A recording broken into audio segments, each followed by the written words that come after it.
right, everyone, we'll go ahead and get started. Just want to welcome you all to this next edition of our Summer Roundtable series. I'm going to turn it over to Pastor Frank Lance to start our introductions. So thank you so much. Hello, everybody. As has been said, I am Pastor Frank Lance of the Mount Lebanon Baptist Church here in West Baltimore, specifically the greater Mondawmin community in West Baltimore. I've been pastoring the Mount Lebanon Baptist Church for 18 years now. Left corporate America in 2004, and since May of 2004, I've been pastoring the great people of the Mount Lebanon Baptist Church. And so I'd like to take just a moment and talk about what brings me to this kind of forum, and then I'll ask each one of the panelists to introduce themselves. When I took over in May of 2004, I was looking at what did the community need and what could the church provide. And one of the three things that we decided was that wellness care was a huge issue where we are. So here we are, this almost 100-year-old congregation located in West Baltimore and Greater Mondawmin. We were looking at the needs of social determinants of health, the disproportionate ways in which people of color were being impacted, and we decided that we needed to focus on wellness care as one of our three major pillars. That allowed us to start partnering with the University of Maryland School of Pharmacy, and we've been partnering with them basically since 2008, the patients program for almost 10 years now. And so we have this strong, vibrant partnership that allows us to bring this kind of care, this kind of focus to the West Baltimore community. And with that in mind, we've been asked to lead a panel today to talk about this intersection of faith and health. And so I'm really excited about this discussion. We have three fabulous, amazing panelists. I'm going to ask them now if they would begin to introduce themselves. Pastor Scroggins, we're going to come to you first, then Rabbi Berg, and then Daniel. If you all just introduce yourselves and talk about just a little bit about your history, what brings you to this kind of forum, and what you hope to be able to share today as we talk about this intersection of faith and one's health. Thank you. My name is Reverend Scroggins, and I'm in Washington, D.C. right now. I grew up here and have been serving as a pastor in the area for, this is my 10th year. I'm currently serving at North Bethesda United Methodist Church, just north of the DC Beltway. I most recently came from a different church, Glenmont United Methodist, which was made up of folks from 18 different countries, mostly people who'd recently immigrated to the US. And so my work as a pastor, I see twofold related to health. One is that I accompany people through lots of different parts of their lives. And I found, especially in my work at Glenmont, that was closely related to helping people access Medicaid or access Medicaid for their children if they weren't eligible because of their own immigration status, and walking with people in for different reasons that they were in the hospital, and sort of just being a presence in different seasons in people's lives. And the second part of that is that I'm part of a denomination that has a pretty strong set of a book of social principles. And one section of those social principles states that healthcare is a basic human right, and calls on clergy, but also on entire congregations to be leaders in advocating for access to healthcare, both including mental health care and help with addiction. And so those are the places I come as a pastor, as well as an advocate for the people that I serve and for the greater community. Thank you, Pastor. Rabbi, if you'd be so kind, sir. Hi, everybody. Good to be with you. I'm Rabbi Daniel Kotzenberg. I'm the spiritual leader of Beth Am Synagogue in Reservoir Hill in central West Baltimore. So just about a mile down the road from Pastor Lance's church on the south side of Druid Hill Park. So we're a nearly 50-year-old congregation in a 100-year-old historic building, celebrating our 100th anniversary of the building this year. And so as Reservoir Hill has shifted and changed throughout the years, we've remained as a Jewish community engaged in our surrounding neighborhood.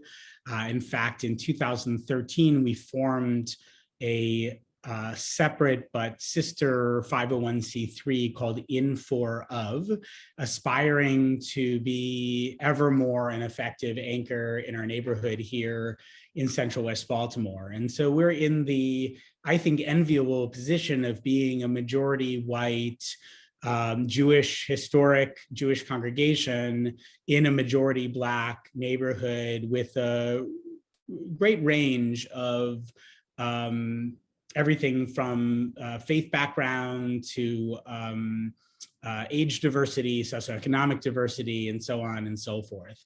In terms of healthcare, I'll just say that the Jewish community, I think, has bought into public health since day one, to the point that every Jewish parent to this day probably dreams that their kid's going to become a doctor or a nurse or a social worker and also that it's, you know, an appreciation for science, for research, and for the way in which Jewish values and religious values can actually have import in the public square. So there's a tradition in one of our sacred texts that says that you're actually not permitted to live in a community that doesn't have a doctor, that doesn't have a medical health or a professional. And the reason for that is a recognition that while aspects of what we do and who we are about the spiritual life, our bodies are sacred gifts from God, and we are expected both to take care of them in the time that we get to be within them, that our souls inhabit our bodies, and that we're meant to return them in good condition, hopefully after a long and healthy life.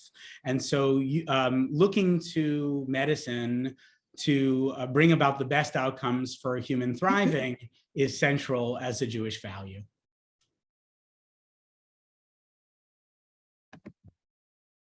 Berg, thank you. Janice, if you would please.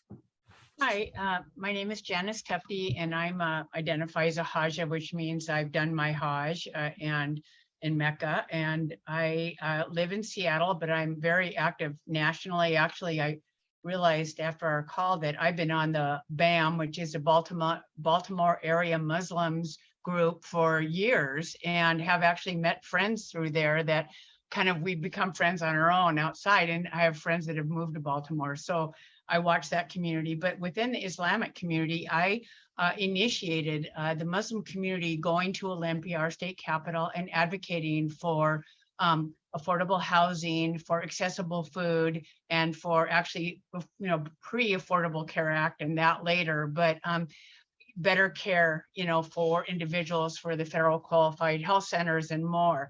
So I rallied Islamic leadership together, and we went down. It was all men and myself, and that was how we started. And then it grew to be pretty large over the next decade, and now it's kind of restarting again. And I just want to say, you know, the community, they really, because they come from so many different countries, our Islamic community here is new, and throughout the United States, it's a growing community because of refugee statuses, and the professionals and individuals that moved here years ago now have children. And so it is a growing community. It's grown exponentially since I've been a Muslim. So in some sense, from when I first embraced Islam in 2000, I've seen the community used to be very, very tight. It was smaller, right? So there's benefits to having a smaller community. And now that it's larger, we have some of the communities are broken down into language like Farsi or Somali. And so we all do get together twice a year at our Eids, which is our holidays. And we do gather in huge gatherings of thousands of people. I just want to say during COVID, it was very exciting how the community came together, because we have an active, interfaith, internet, based community, right? So thousands of people in different groups. So when it hit, we were able to give information very quickly, and our emergency management knows us leadership and would send messages to us that we could get out. So we were able to get PPE and vaccines and such to the different groups because we already had organized leaders within the many different groups. But along those same lines, there's some barriers when we might talk about health research where, you know, there's just some gaps there with, you know, multiple languages and such. But overall, the community really came together and supported one another and helped each other out. I mean, I'm very amazed. They would drive 5 miles to bring food to somebody that might need it. They purposely reached out to elders and individuals who were alone and anybody that was really struggling, making sure they understood what is available. Like currently, we have a number of Afghan refugees here. And so there's active, it's not just Islam, you know, Muslims, it's the community as a whole has come together and will say this family needs this, and on the internet on one of the groups. And so that's it's very interesting. That's how, you know, we kind of roll, I guess, best way to put it. And WhatsApp is how communities connect with their communities in the countries they maybe came from. So there was established, you know, avenues for connecting. And healthcare is very important. And we have a number of healthcare workers in our community, and they have been leaders in sharing that information from our chief medical officer, actually, he's not medical officer, but he's the head of Department of Health. He's a Muslim, so he spoke about vaccines when they first came out. There's a lot of reticence during Ramadan. So thank you. I'm happy to be here. Janice, thank you for sharing. For the entire panel, thank you for sharing. For all of you who are here with us, and Brother Charlo, good to see you, sir. For all of you who are here with us, thank you so much for coming and just spending this time with us. We really want to talk about this whole intersection of faith and health. Now, one of the things that I want to say as we do this, we really want this to be engaging. We want this to be a dialogue. So you all have the ability to put in the chat any comments, any questions. If we're going through this, and we have our prepared questions that we're going to go through, but we really want to make sure that what we do is relevant to where you all are. So as we're going through this, if you have questions or comments that you'd really like us to talk about, please put that in the chat. We're going to be monitoring the chat. We will just make a pivot. We will go to your statement. As an example, Dr. Mullins puts here, based on what Rabbi Berg said, wouldn't it be great if there were a doctor in every community? And I was thinking about that, Dr. Mullins, as you said that, even as the rabbi made that comment, I wrote a note, but that would mean that we have an intentional focus on health. And I think one of the reasons that we're having this discussion today is I would argue that we don't have this intentional focus on health. I know for me, as a African-American coming up in Baltimore City, my parents focused on health when there was a problem. There wasn't wellness care, there wasn't preventive care. There had to be a problem in order for us to seek out any medical attention. And so I would hope that we can look at forums like this to help change that paradigm. And you all have noticed that we're representing the Abrahamic faiths today as we have this discussion. And so as you have comments, as you have thoughts, please put those in the chat. We'll be with you for just a little while, but we hope to dive into this, and hopefully you all were listening. Reverend Scroggins says something that I thought was really important, and it touched me as she said it. She talked about the fact that we are with people in their seasons in life. And that just, Brother Shallow, that just raised something within me, because as faith figures, for those of us who are leaders of faith communities, we do engage people in all of the seasons of life, from a person being born and coming in, as we go through life in the different phases. And even when people are transitioning at the end, we are asked to be there. We're asked to give comfort. We're asked to give thoughts, give words. And so we are with people in their seasons of life. And then the point then becomes, wouldn't it be even more important as we are with people in the seasons of life if we were able to have this authentic, credible message of your health is important? Rabbi Berg said, hopefully, when all is said and done, we're able to give this sarke, this flesh, back to the divine in a good way. And so here we are. We're ready to dive in. We're ready to have this discussion. You all know we're looking for your comments in the chat. I'm grateful for all of you who are here. I want to start this way. In working with the Patients Program, one of the things that we've said is that health ought to be holistic. It's more than just the physical body. And so when we talk about health from a Patients Program, we talk about mental health. You've heard some people on the panel already raise this. We talk about mental health. we talk about physical health, we talk about spiritual health, and we also want to lift up financial health. And so for us, we're looking at 4 tenets, 4 pillars when we talk about health. And we say that all of these together lead toward holistic health. So I want to start this way. Janice, I had you to introduce yourself last. I'm coming to you now with the first question. If we're going to be talking about the intersection of faith and health, we need to start by defining what we consider to be health. And so I'm going to come to you first, just give that some thought for a moment. The other panelists, I'll be coming to you as well. But how do we want to talk about health? How do we want to define health since we're talking about this intersection of faith and health? Janice. Thank you, Frank, Dr. Lance. I know that locally we kind of think about how to live better longer. So that doesn't necessarily mean that you're going to you're extending your life, but what you're doing is trying to live as best as you can in the lifespan you have, right? Like the seasons you have.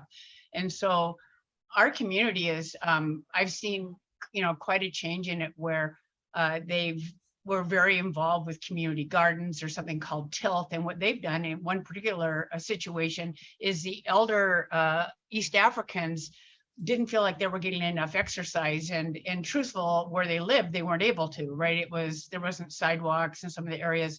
So the community came together and organized having them go out to the gardens and help to till, for an hour or two every weekend. And so that has been very successful. And now they're actually giving away free boxes of food on Saturdays to the local community, the BIPOC community that lives near. But basically it's built into Islam. If you're not aware, when Prophet Muhammad started his first mosque, he also built a hospital, or we'd call it a community clinic. So this was similar to what the rabbi had mentioned, that it was part and parcel to the Islamic community to care for the whole person, body, mind, and spirit.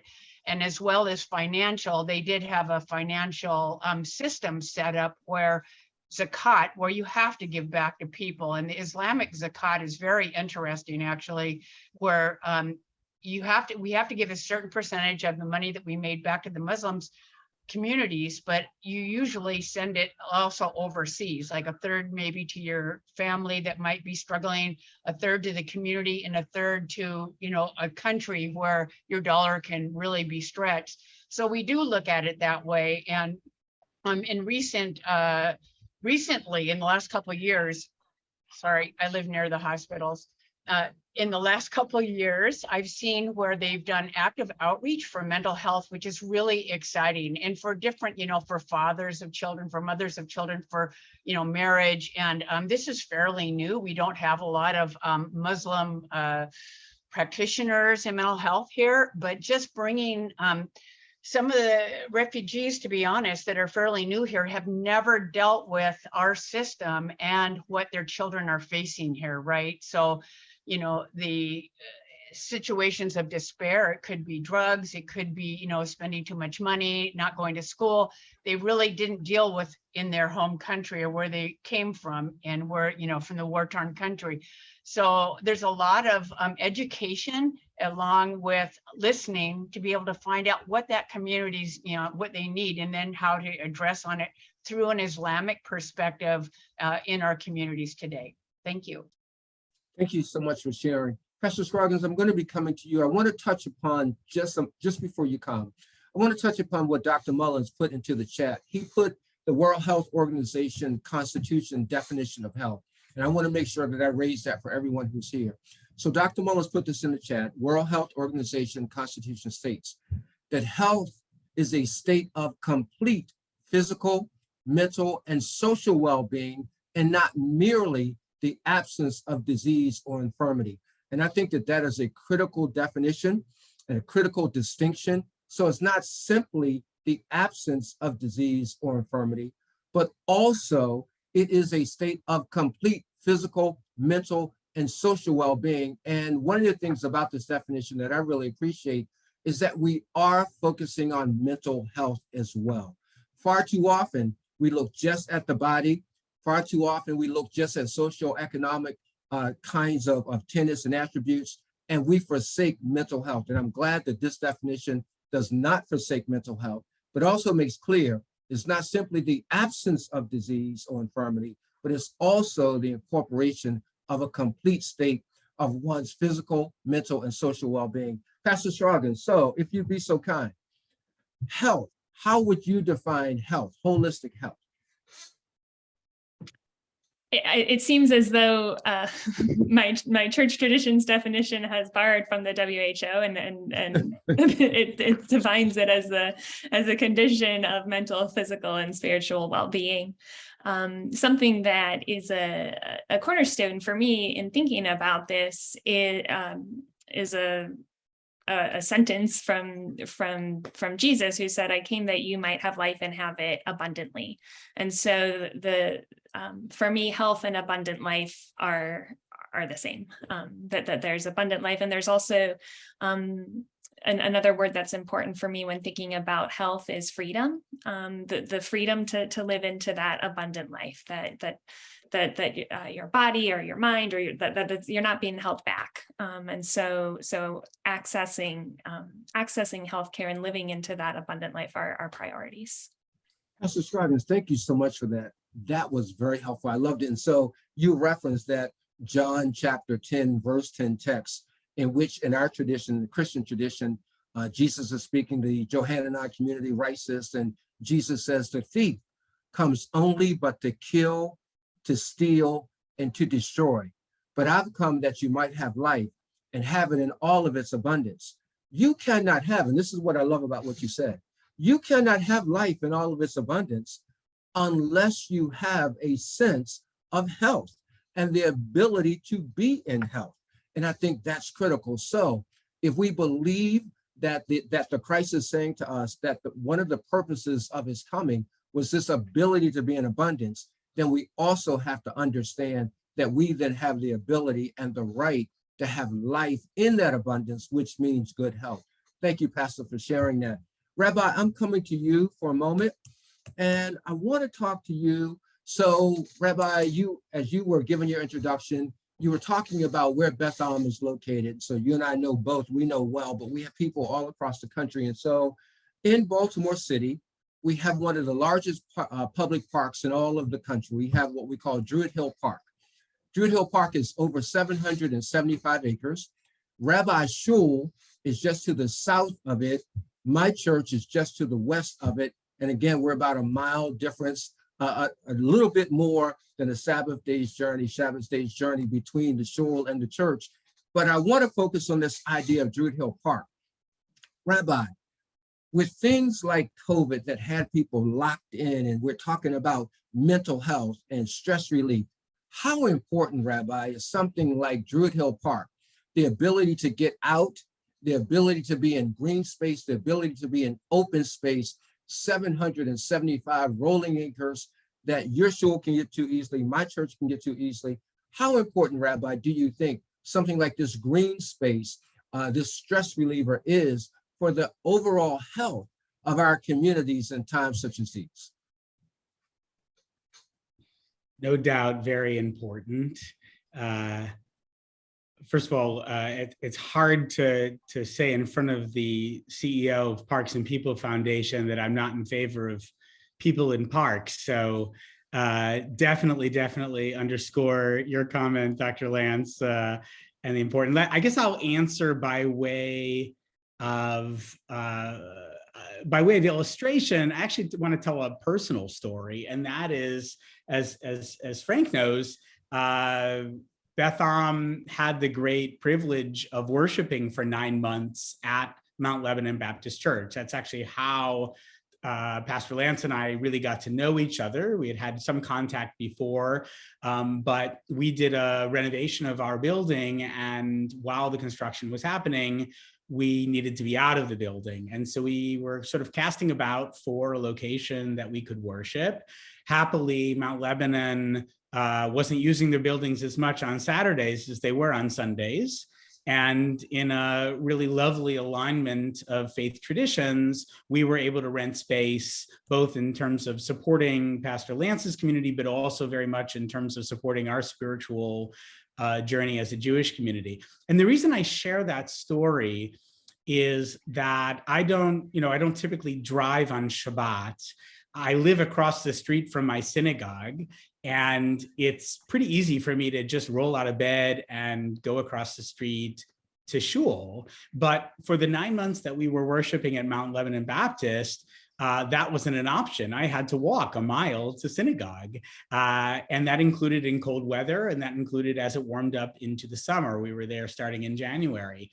And I remember with great fondness what a gift it was for me and for my congregants who live in our community, in our area of the city in Reservoir Hill and close by, to have an excuse to walk through Druid Hill Park every Saturday morning, which, as Pastor Lance says, is a gorgeous park. It's about the size of Central Park in New York.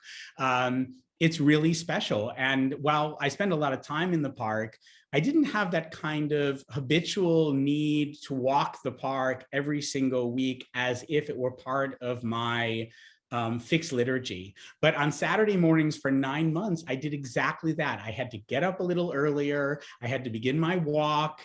And I would arrive at church on Saturday mornings, refreshed and restored in a different sort of way. And then when we would leave after our services and our kiddush lunch, our luncheon afterwards, I would have the chance of walking back through Druid Hill Park with my congregants and being able to take in the verdant space that is Druid Hill. So just in a personal way, I could give you examples from the Jewish tradition, but I don't want to go too far right now. As this rabbi and my particular community, we watched as we kind of imbibed the green space as a part of our prayerful experience. Rabbi, thank you. That was very helpful. I want to touch, I promised you all earlier that if you engage us in dialogue by way of the chat, that we would pivot and we would pick up on your comments. And there were two things that I want to pick up on. One, James' comment about poverty being the greatest disease. I want to touch on that.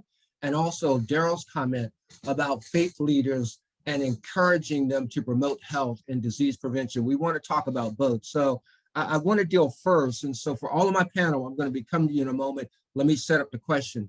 James says that poverty is the greatest disease. Poverty is the greatest disease. And so Pastor Scroggins and I, we would both look at our sacred text, our Judeo-Christian text. And so in the Gospel of Matthew in the 4th chapter, 23rd verse, there's a statement there that says that Jesus went out through their villages and cities and that he was preaching, teaching, and then it says, and healing all manner of sicknesses and diseases. And it uses two words, sicknesses and diseases. The sicknesses were nosos, and the Koine Greek, I'm going to talk about that in a moment. Diseases was maladia. But nosos means those things that don't impact the physical body. You can be sick without the physical body being impacted. James touched upon this idea of poverty being the greatest disease. And I would agree with you that the system in which we exist here, this capitalistic system, looks at you want the rich to get richer, and in some cases, the old adage goes, the poor get poorer. But faith leaders, now as I start coming to you, and Pastor Scroggins, I'm going to be coming to you first. Do we have any obligation? How do we talk about this whole idea of poverty or social determinants of health? Some would say racial determinants of health. Some would say political determinants of health, leading toward the health conditions of the people in our midst and around us. So I want to tee that up for all of you. I want to come to Pastor first, and Rabbi, and then Janice. Pastor Scroggins, please. Thank you. Yeah, absolutely. A couple of images that came to my mind kind of immediately were one, for example, visiting one of my elderly folks in a rehab center, and the care that she needed was not available to her because she lacked resources. And so I found myself in between this person and her son and and some medical representatives in the room, trying to find a way when all of the ways were blocked. And the community that I serve has a lot of economic disparity in it. And so I think that one avenue for faith leaders and for faith communities to take is at a policy level to work so that there's more equity in healthcare. And then the other for me on the ground is just getting the resources from my people who have them to my people who don't, and setting up ways that can be done and preserve the privacy and of my folks, but helping within our community to provide access to better care, both for some of those folks who are older, as well as in helping my young adults access mental health care. So setting up kind of like a therapy scholarship where people give to this fund, and then the young adult that I'm working with and I can find a therapist that feels like a good fit, and it doesn't matter what it costs because we can pay for that. And so I think that that those are solutions within a community that are important, but we also need to be doing the broader work of advocating on policy. Pastor, thank you. And Rabbi, I'm coming to you. Pastor, what I think I heard you say when you talked about advocacy for a moment. So our work for all of us, whether or not it is Islam or Judaism or Christianity, but our work is not confined to our buildings, right? Our work goes outside of it. So whether or not it's the synagogue or the mosque or the church itself, part of our advocacy needs to stretch outside of that and advocate on behalf, as again, in our tradition, what Jesus would call the least of these. Would you agree with that? Thank Yes, you. sir. Rabbi, I want to come to you, sir. We're talking about, do we really have a role as faith leaders? This whole thing that James talks about, poverty being the greatest disease. Do we have a role in eliminating, mitigating that for the betterment of our communities and our congregants? Yeah, I mean, clearly, yes. And so Janice mentioned concept within Islam. An analog to that within Judaism is called tzedakah, right? You'll notice the similar terminology, and that's because Hebrew and Arabic are both Semitic languages and actually share quite a bit, as do Judaism and Islam itself. People, I think, often assume that Christianity and Judaism have a lot in common, but think that maybe Islam and Judaism do not, but actually in some ways there might be even more in common. So tzedakah, this concept of which is mistranslated as charity, but actually means justice in Hebrew. And the reason for that, and what I appreciate James's comment so much, is that we really don't understand poverty to be a choice. We certainly don't understand poverty to be a manifestation of a failure on any one person's part or on a particular segment of society's part. Poverty is a failure of the society. It's a failure of the civilization. And in that sense, I think it's absolutely right to talk about it as a healthcare challenge. I'll give you an example. There's a discussion in the Talmud, which is a compilation. Actually, it's right there over my head, right there. The top shelf, that's the Talmud. Like here, let's see if I can frame it for you. That's the Talmud, that book. And that's not even the whole thing, but that's a good chunk of it. And so the Talmud, which was compiled in Babylonia in the 5th, 6th century of the Common Era, includes a story and a discussion among the rabbis of the time about whether or not in a community it's permitted to build a gatehouse. Okay, so let's assume somewhat analogous to maybe a gated community today, right? If you have a community that's somehow segmented from the rest of a community, which already may be offering, is problematic, is that permitted? And remember that, in the ancient world, without electricity, it was common to build fences and build walls just to simply protect any given culture. Like that was just de rigueur. So the question is, if you do have some sort of demarcation between your neighborhood and others, or your city and others, is it permitted to build a gatehouse at the front? In other words, can you actually close it off? Or do you need to leave it open? And they have a whole discussion, and they ultimately decide that you can. But then Rashi, who is a commentator who comes about hundreds of years later in the 11th century in France, says the caveat is, if you're going to build a gatehouse, which may not be a good idea at all, you have to build it in such a way that it doesn't block out the cry of the ani, of the poor person. Right? You're not allowed to hermetically seal yourself off as a more affluent community from those who are less fortunate than you. They must be able to call you, and they must be able to enter. And the reason for that, of course, is because you must respond. And that gets me back to this concept of tzedakah, right? Tzedakah is not charity. Tzedakah is justice. That's what it literally translates as if you look in the book of in the discussion in Parshat Shoftim in the Torah, it says, justice, justice, you shall pursue. Okay, so the word for that is tzedek, tzedek, tirdof, the same root, tzedakah, tzedek.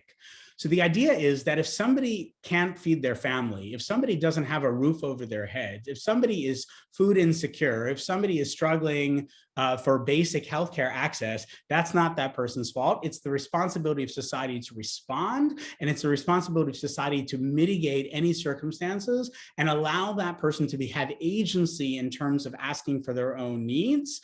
A community cannot cut themselves off from somebody who is impoverished.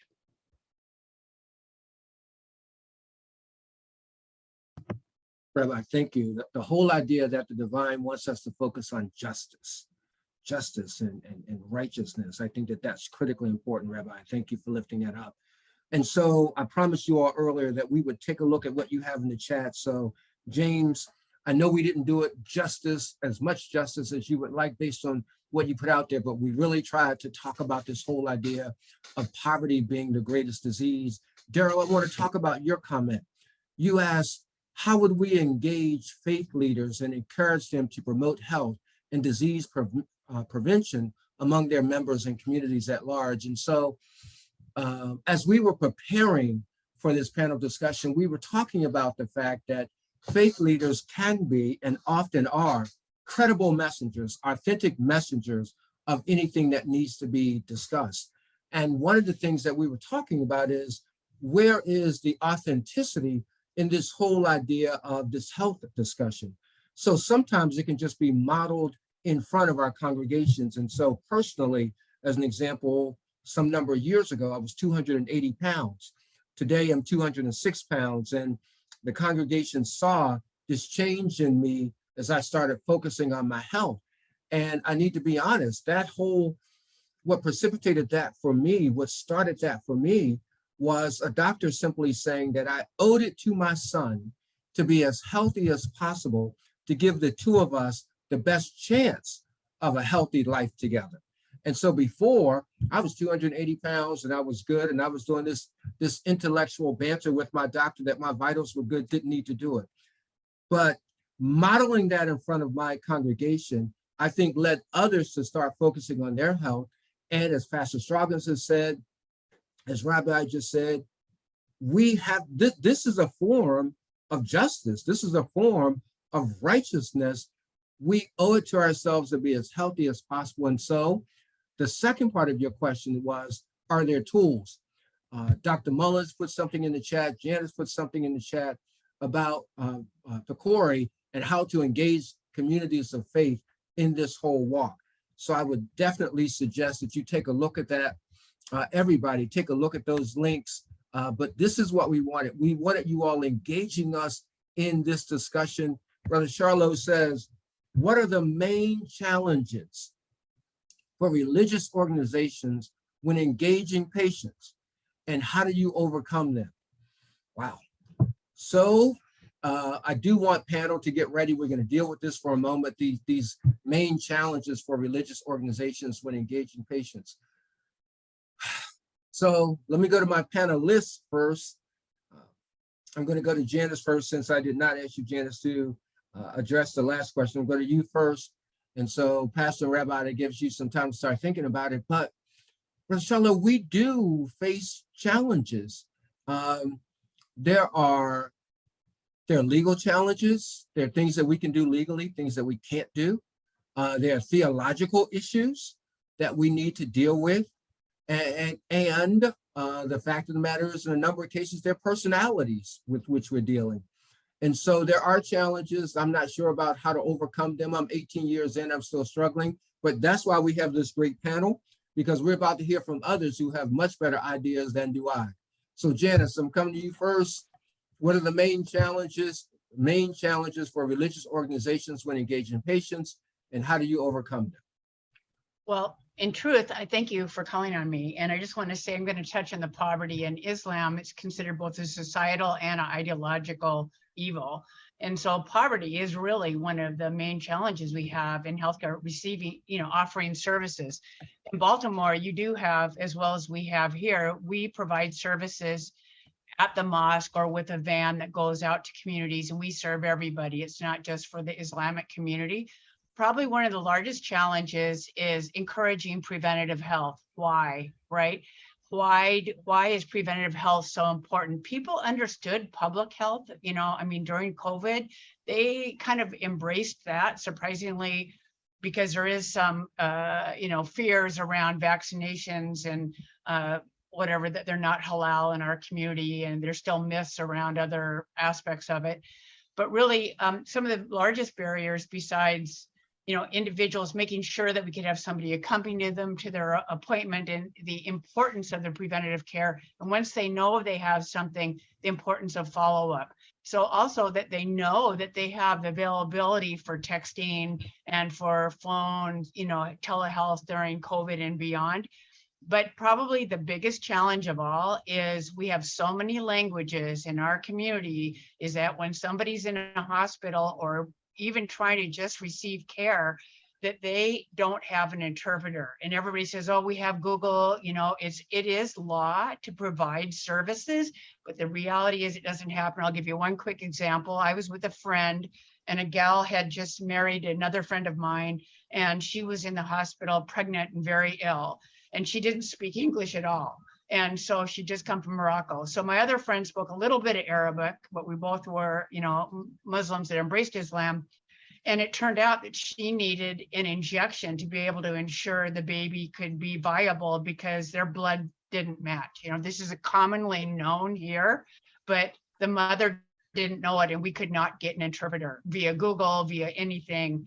And so luckily my friend she had the exact same situation herself happen years ago. So we were able to draw pictures and talk to her and explain to her that this injection was an imperative if she wanted to ensure the baby, could go to term. And so, that was just like one experience for me. And I know we experience it everywhere. So trying to have best health information translated into the communities. I believe that our leadership does a good job of having trusted messengers, credible messengers speaking out. And I run something called the evidence-based Muslim for evidence-based care for Muslims. And so I just put out information on it. That's all it is an informative site. And some people follow and some people pass that information forward. But altogether, it's how diverse our community is in nature, and just trying to address the multiple barriers I have with language and understanding health. Thank you. Thank you so much. Pastor Scroggins, this whole idea of religious leaders facing challenges when discussing health and engaging our congregants in community and health, and how do we overcome? Anything that you'd like to add there, please? Thank you. I think one challenge that's prominent in conversations with folks is in Christianity. Sometimes there's been perpetuated this idea that that bodies and spirit are separate, and that bodies don't matter, and that they're low and they're base, and we don't talk about them, and we're only concerned with spiritual matters. And I think that's harmful. And I think part of the work that I do is to communicate again and again that bodies do matter, and they matter to a God who in the Christian faith like put on a body on purpose, and walked around in it and experienced life in it, and that in Jesus' ministry, it was very focused on healing people's bodies and feeding people's physical as well as spiritual hunger. And so an obstacle I think it's surmountable because there's theological basis for it, but kind of in a Christian mindset sometimes is this idea that we don't talk about bodies and that they don't matter. And so part of where I stand is that they do very much.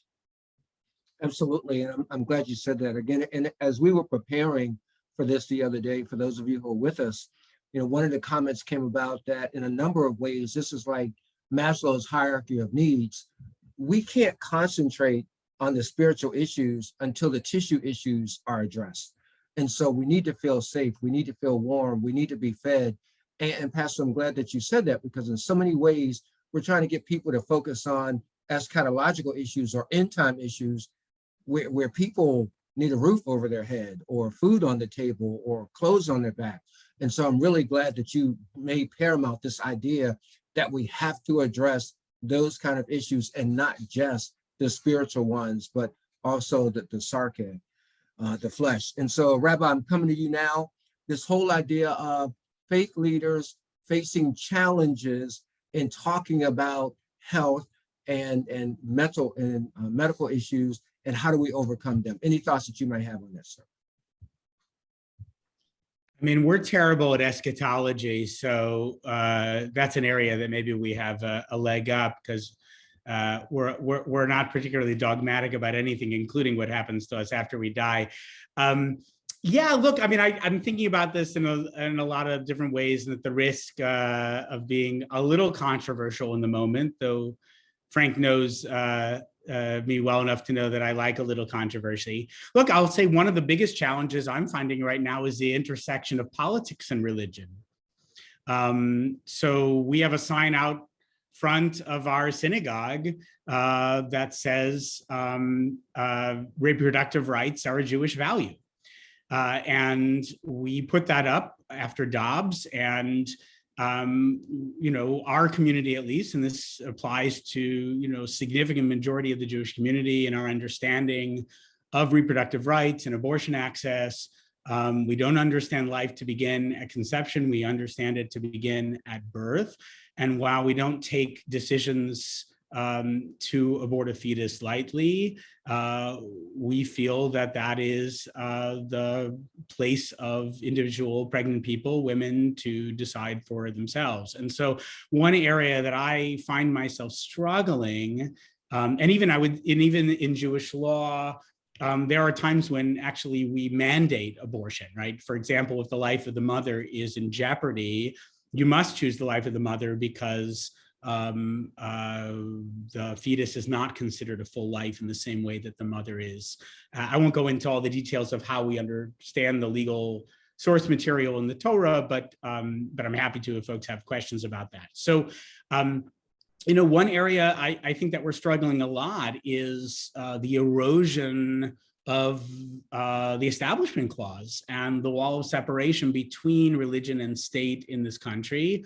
And instead of, it is my argument that religions like mine thrive in this country because, not because we're imposing one particular religious set of principles or values on the country, but because the United States created an opportunity for religion to flourish in all of its forms, and frankly, for those who wish to not be religious to not be religious, and that's okay. So I'll give one example of one area where I thought was sort of a heroic moment that had implications for health, in this case, within the LGBTQ community back during the marriage equality fight in Maryland in 2012, which of course, having same-sex marriage enables all kinds of better health outcomes for married couples, benefits, advanced directives, making decisions, all of that.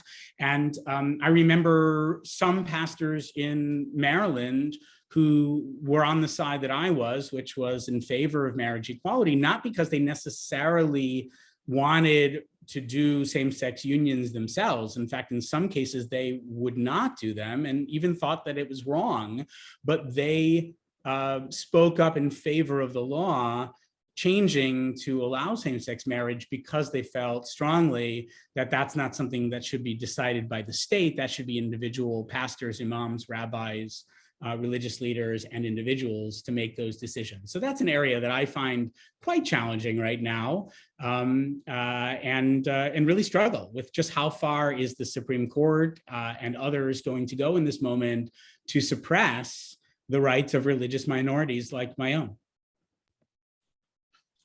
Thank you. And yes, I know you well, and I thank you for the controversial statement. And that's exactly why I invited you to be part of this panel. And so I'm going to stay with you for a moment, Rabbi. And so thank you. And Brother Charlo even put another comment in talking about the true nature of his question. But thank you all for how you answer. One of the questions that we tossed around as we were preparing for this session was this whole idea of the health community understanding certain tenets of our faith.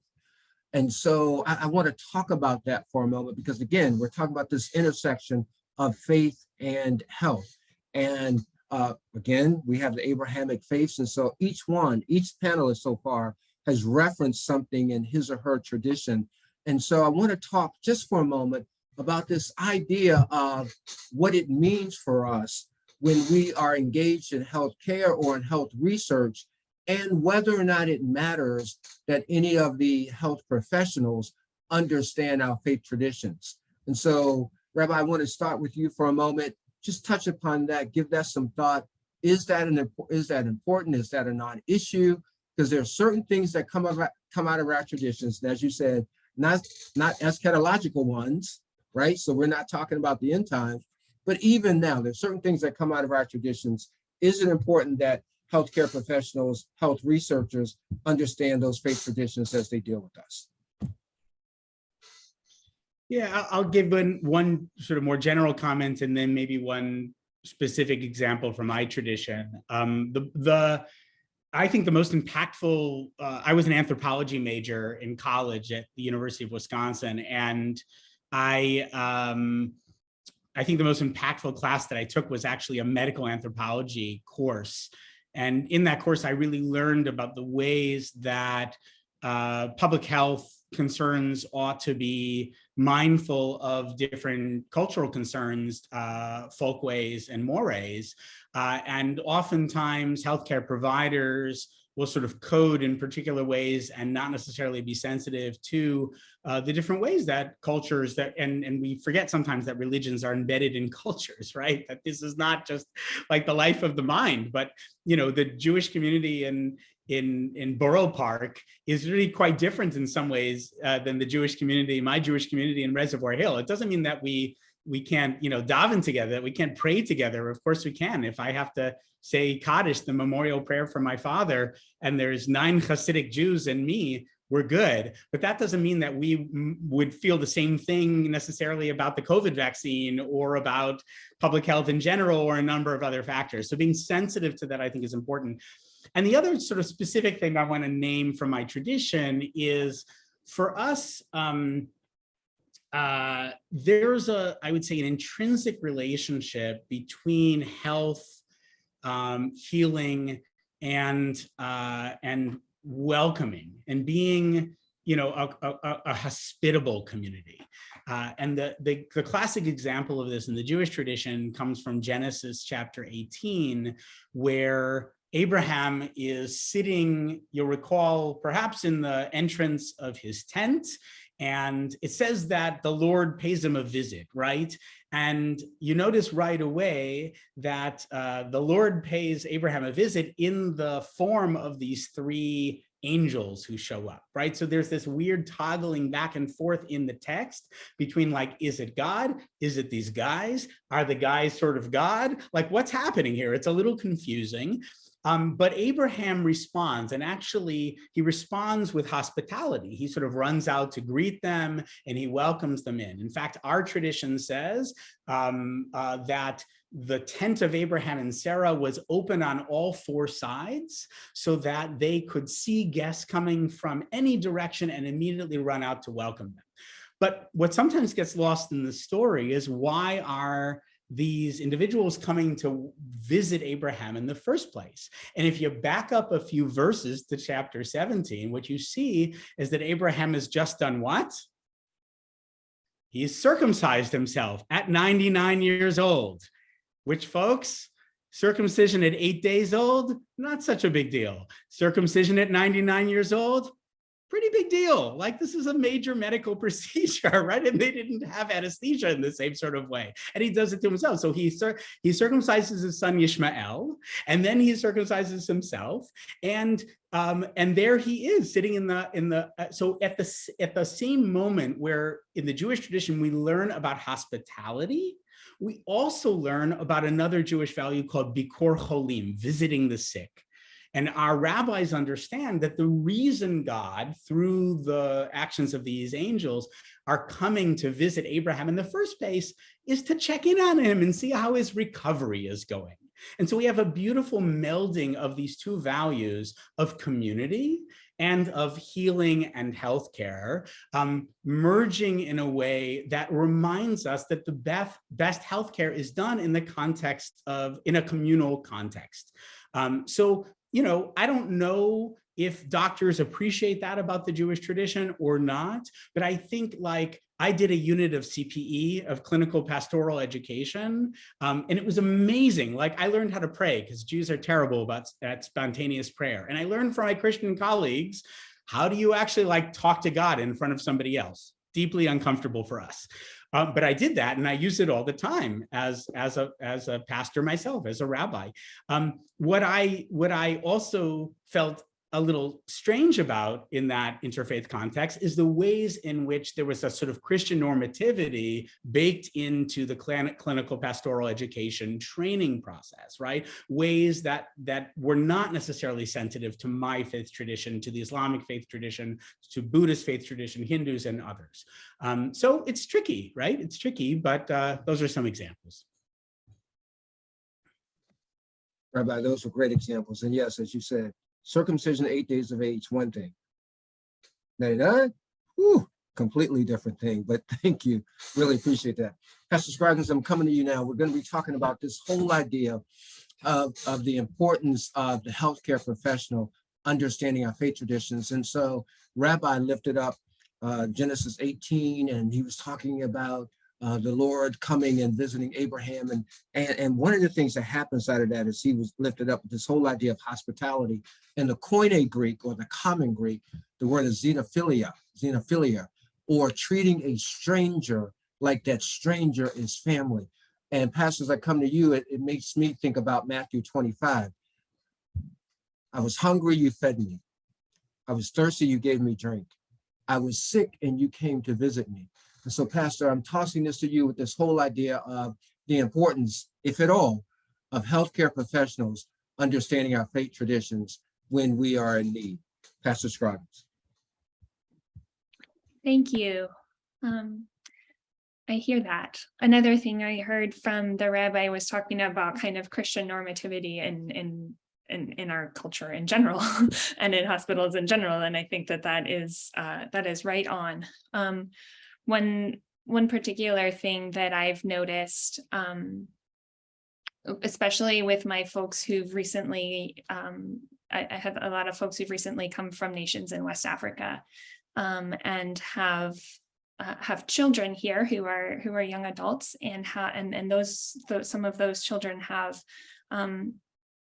have mental health issues. And I was in the hospital with one young adult and her mother, and the way that the staff in the hospital, the doctors and the nurses were speaking with this mother, were very showed a not understanding at all the perspective that this woman took on the state of her daughter's mind, and that she used language about demons and about, things that made the staff of the hospital very uncomfortable and just kind of dismissed her. And I found myself a lot more conversant in like United States medical language than in the language of this mother. But I found myself in between them, trying to translate between, to give validity to some of what this mother was trying to explain, as well as validity to what the doctors were trying to explain, as well as voice to the patient. But that was one time that I specifically remember doctors and nurses just kind of talking over the beliefs of someone in my care. So that just kind of a plea for listening and for understanding that wherever we're coming from, it is as solidly as I believe in Western medicine, like someone solidly believes in something else, and the ways that the paths that we've taken to those beliefs are both just in our bones. So.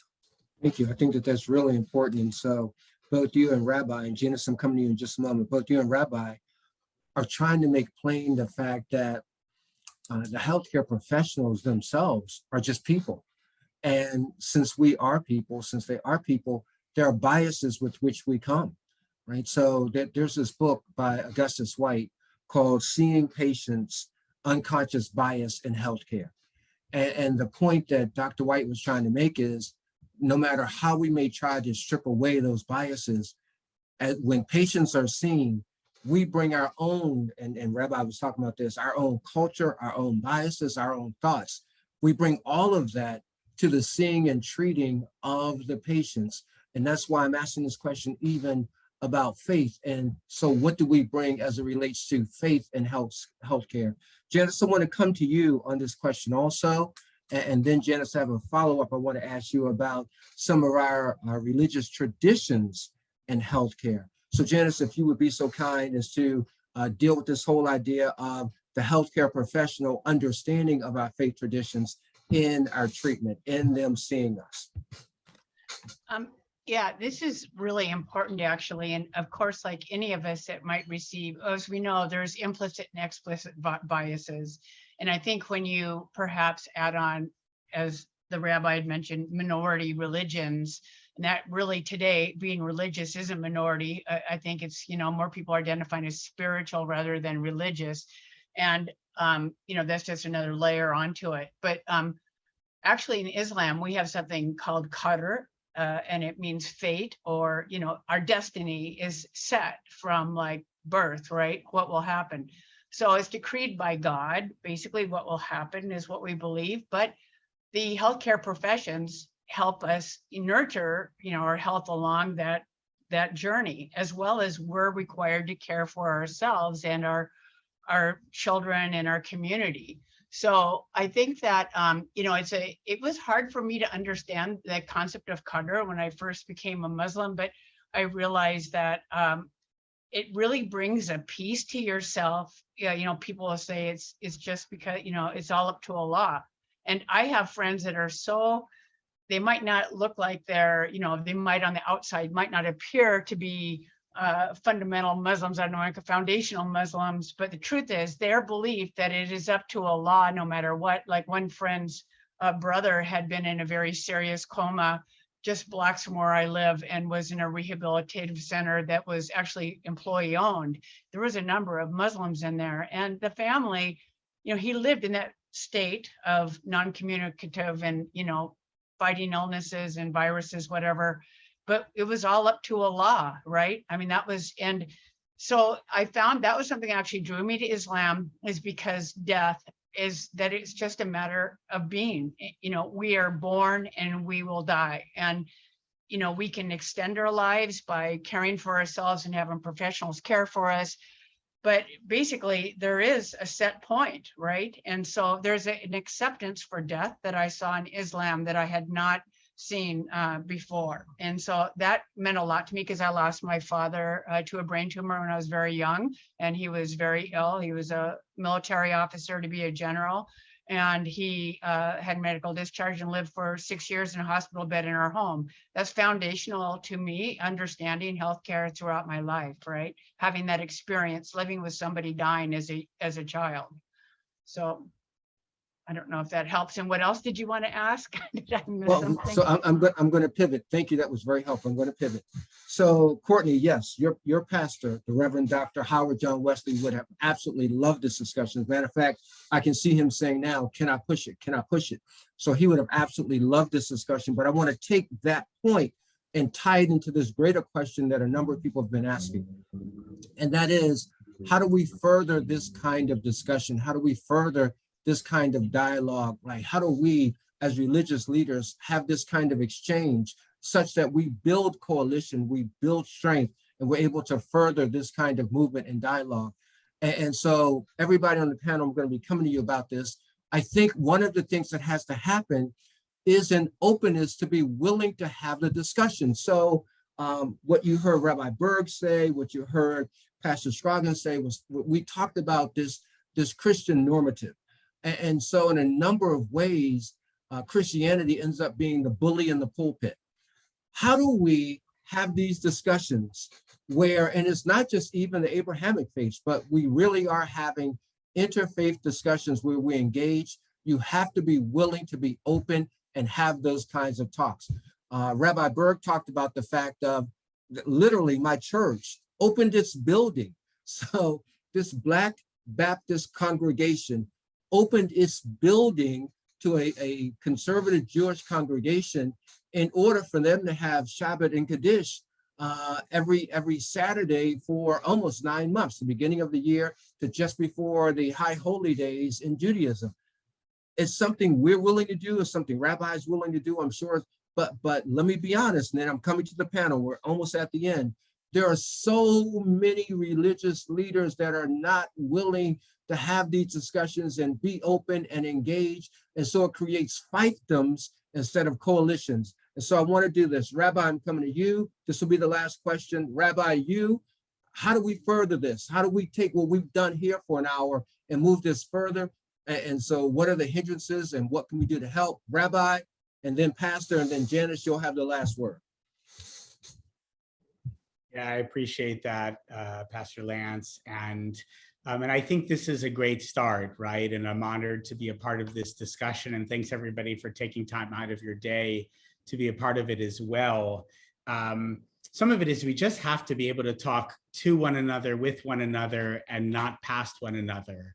We live in an increasingly balkanized, fragmented society where political identification is often kind of commensurate with religious identification and also sometimes with where we actually live.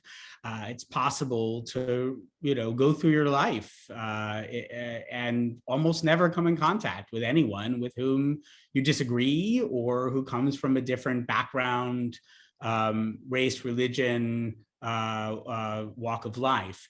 And so, we need to lean into opportunities like this to talk to one another, to learn from one another. I think we need to rediscover a sense of humility, once again, all of us, and that includes faith leaders and it includes health professionals and health providers.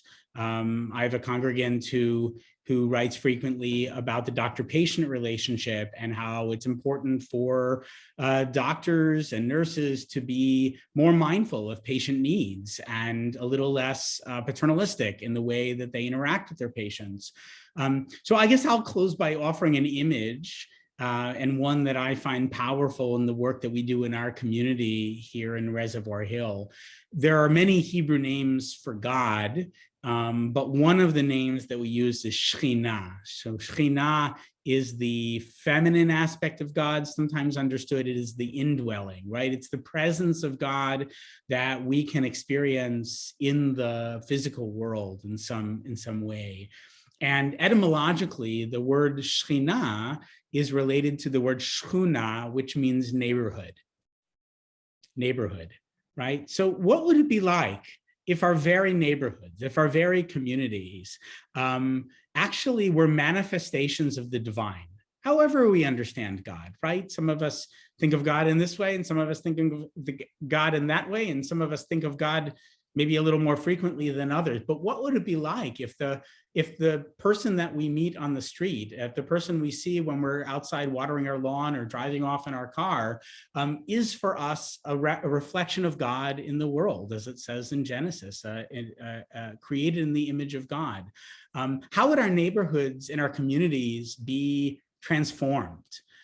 If we can start with that basic principle, then I think it's easier to sort of build the potential of truly collaborative enterprises across lines of faith and background. So thanks again for inviting me to join you today. It's really been a joy. Thank you, Rabbi. Pastor Scroggins. Thank you. One thing that I found helpful is that I'm part of regular gatherings with just particularly United Methodist pastors around the area who share the different initiatives that they're working on health-wise in their communities. There's one of my colleagues in Mount Airy has started a group called Project Sickle Cell Community, and it's specifically for young adults with sickle cell anemia who are transitioning from pediatric care to adult care. I'm learning so much about what my colleagues are doing, and I think one next step would be to have more cross-disciplinary engagement with medical professionals and with scientific community and folks of particular faith, so that the information is getting broadcast a little more widely. One image that I have is a story from the Hebrew Bible, from Kings, where there's like a general in a different nation, a general of an army, Naaman, who has a sickness. He has a skin sickness, and there's like a ton of people who line up in this story to help this guy get healed. Like he has an enslaved Israelite girl who starts the ball rolling, and then all these different servants and folks line up, and he's healed at the end, even though he's kind of a jerk.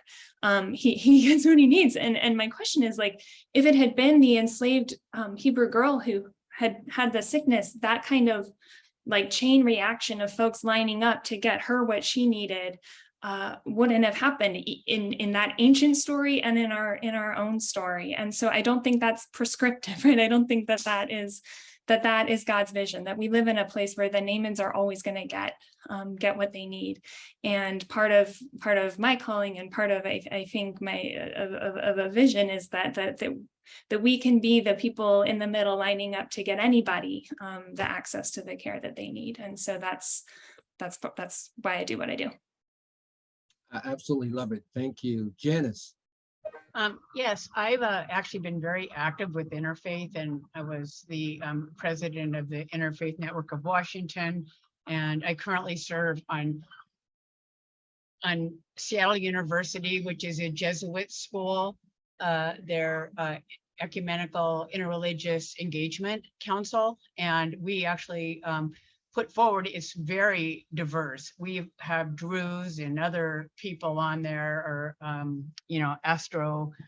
can't think, Zoroastrian, it's of years of working at Interfaith, we have been able to nurture different communities coming in, and some of them are from around the world.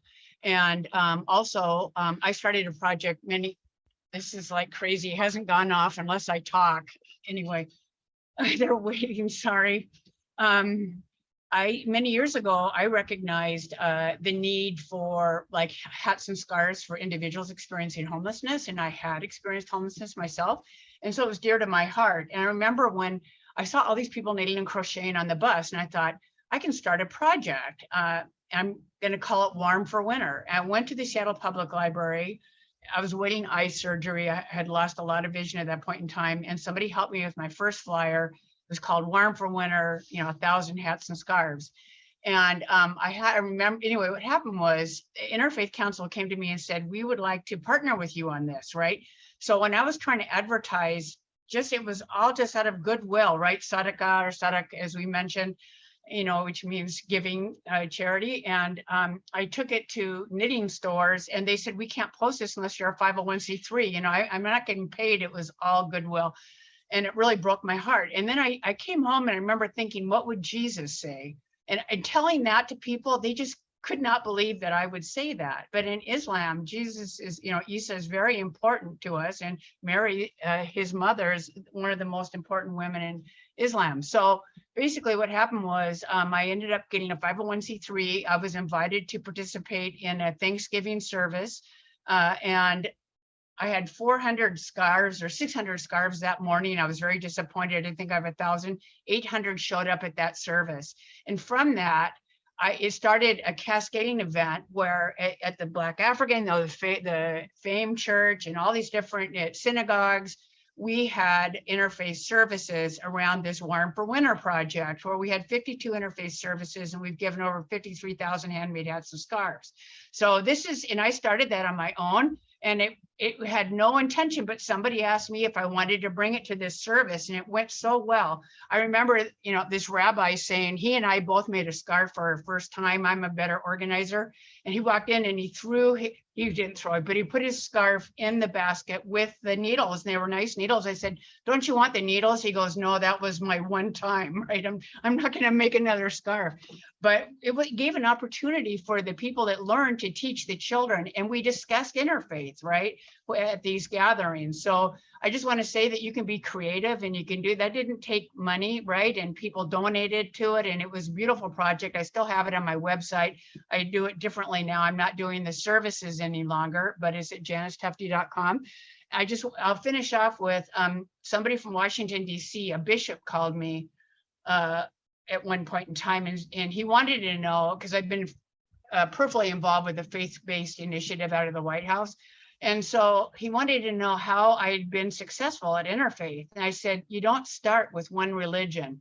You bring in multiple people at once from different religions, because if you have one person, you're going to have that person's going to want to run the show. That's exactly, not intentionally. It's just they were the first that were asked, right? And that was how it worked. So he said, wow, you're right. How do I do that? And then I helped him with it, right? So it's inviting people like here, inviting the other, inviting people that you don't know about, and to come and to have discussions, because we all have cultural nuances and specific nuances to our religion that really do impact healthcare, from diet to care, right? Maybe, having the same sex caregiver or whatever, and provider clinician. And so if you don't know about those, if you don't understand that about the other faiths and how, and the end of life, how it impacts different people differently and what their beliefs are. So that would be the next step I would recommend doing if University of Maryland wants to do something like that, and how to bring people together just to discuss about health and how we can work together as a community to share best practices and spread the good word. Thank you. Thank you, Janice. Thank you to this amazing panel. Thank you to all of you who took time out of your day to listen to us today. This was a phenomenal discussion. I am well pleased. I really believe that somebody was helped. So Rabbi, Pastor Janice, thank you for spending time with us. Dr. Mullen said earlier that today's recording will be available sometime within the next 2 to 3 weeks. We thank you all for spending time with us. We were pleased and honored and humbled to be able to come before you and have today's discussion. Look forward to the next Patients event, the calendar of events. We want to engage. We don't want this to be the last time. Thank you, everybody, for coming and being with us today. We're going to respect your time now. We're going to close. But if this has been helpful, please let Dr. Mullins, please let Dr. Joe know, and we will see what we can do in the future. Thank you for attending. Thank you for listening. Thank you for engaging us. Have a great day, everybody.